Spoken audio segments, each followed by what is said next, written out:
جی علی بھائی، اچھا ایک بھائی کوئی صوفیزم کے حوالے سے کہہ رہے تھے کہ صوفیزم کی ضرورت ہے کیونکہ عدم برداشت بہت زیادہ ہے ہم لوگوں میں، تو ہاں کیا جی، آپ سمجھتے ہیں اس کے بارے ہاں جی، صوفیزم نے تو میرے بھائی سارا جنازہ نکالا ہے دین کا۔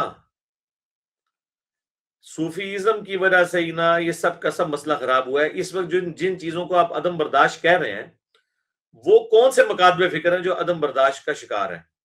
یعنی پاکستان میں جن لوگوں نے یہ ٹوکے اٹھائے اور ملک بلاک کیے اور دھرنے دیے، وہ صوفیوں کے ماننے والی جماعتیں ہیں نا۔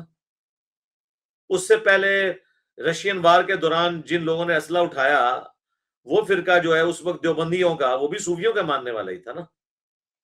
تو صوفی اسلام کی نہیں ہمیں ضرورت، نہ ہمیں صوفی اسلام کی ضرورت ہے، نہ وہابی اسلام کی ضرورت ہے۔ ہمیں اسلام کی ضرورت ہے جو قرآن و سنت کا اسلام ہے، ٹھیک ہے۔ تو یہ صوفی اسلام کی جو بات کرتے ہیں نا، آپ چھوڑ دیں، ان لوگوں نے بھی اپنے مخالفین کے ساتھ وہ ظلم کیے ہیں، آپ سوچ نہیں سکتے۔ یہ ان کے بس چہرے جو ہے نا پبلک کو دکھانے کے لیے اور ہوتے ہیں، جب ان کی دم کے اوپر پاؤں پڑتا ہے تو ان سے بڑا ظالم ہی کوئی نہیں ہوتا۔ ہمیں صوفی اسلام نہیں، ہمیں اسلام چاہیے، جو اسلام کے اخلاقیات ہیں، جو اسلام میں برداشت آئی ہے، اس کی آپ بات کریں۔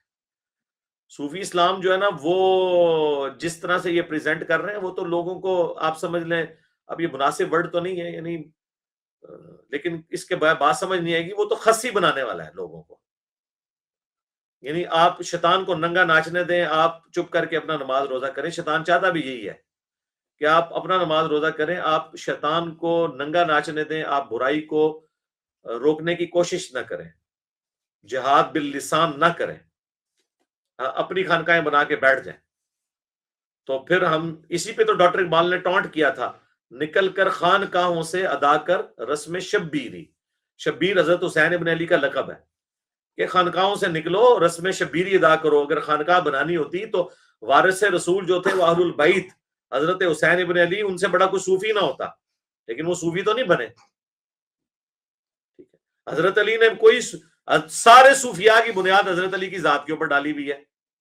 حضرت علی کا ذوق تو یہ بات کرتے ہیں، تو حضرت علی تو پوری زندگی ان کی جنگوں سے عبارت ہے، اور ایون وہ جنگیں جو اسپیسیفکلی خاصہ ہی ان کا ہے، مسلمانوں کے خلاف بھی انہوں نے تلوار اٹھائی ہے، جنگ جمل، صفین اور نہروان کے اندر، ریٹ آف دی گورنمنٹ کو، اسلام کو اسٹیبلش کرنے کے لیے۔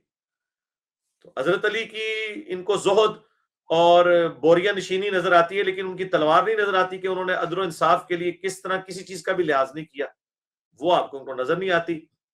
جتنے بدماش قسم کے حکمران ہیں ان کے ساتھ یہ سارے صوفی جا کے بیٹھے ہوتے ہیں، جتنے چور قسم کے وزیر، چور قسم کے ایم این اے اور ایم پی اے ہیں جو حکومتوں میں ہوتے ہیں اور ہر حکومت میں ہوتے ہیں، آپ دیکھیں ساروں کا تعلق گدیوں کے ساتھ ہوتا ہے، سارے صوفی ہوتے ہیں۔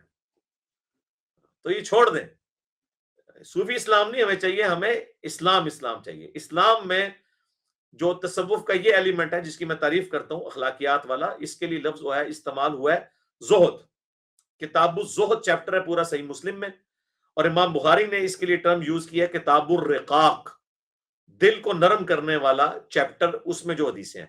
اور بخاری اور مسلم باقی کئی کتابوں سے یہ سینکڑوں میں احادیث ایک ہی جگہ جمع کی ہیں۔ مشکات المصابی میں، جسے میں نے انسائکلوپیڈیا آف حدیث قرار دیا ہے، اس میں تیسری جلد میں ایک چیپٹر ہے، اس کا نام ہے کتاب الرقاق، دل میں رقت پیدا کرنے والی، نرمی پیدا کرنے والی حدیثیں۔ اس میں وہ ساری حدیثیں ہیں کہ اے اللہ محمد اور آل محمد کو اتنا ہی رزق دینا کہ ان کی روح اور جسم کا رشتہ چلتا رہے۔ یہ حدیث بخاری مسلم کی انہوں نے دی اس میں۔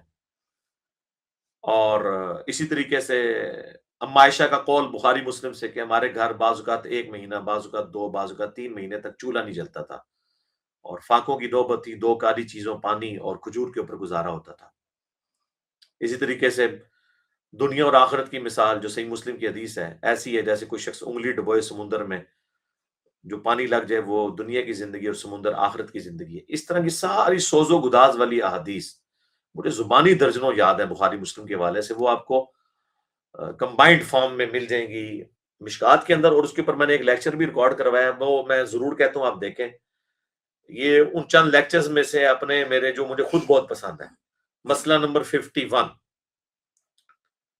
دنیا کی محبت، رزق حرام کی مذمت، دنیا کی محبت اور دنیا کے فتنے اور دنیا کی دولت کا علاج، اس مرض کا علاج دنیا کی محبت کا۔ اس میں نے 17 صحیح الاسناد احادیث اور 10 قرآن پاک کی آیات پہلے بیان کی، اس کے بعد 17 صحیح الاسناد احادیث، اس میں سے آلموسٹ 15 بخاری اور مسلم سے ہیں اور 2 باقی دوسری کتابوں سے ہیں۔ وہ بڑا کلاس کا لیکچر ہے، وہ مسئلہ نمبر 51، وہ آپ دیکھ لیں۔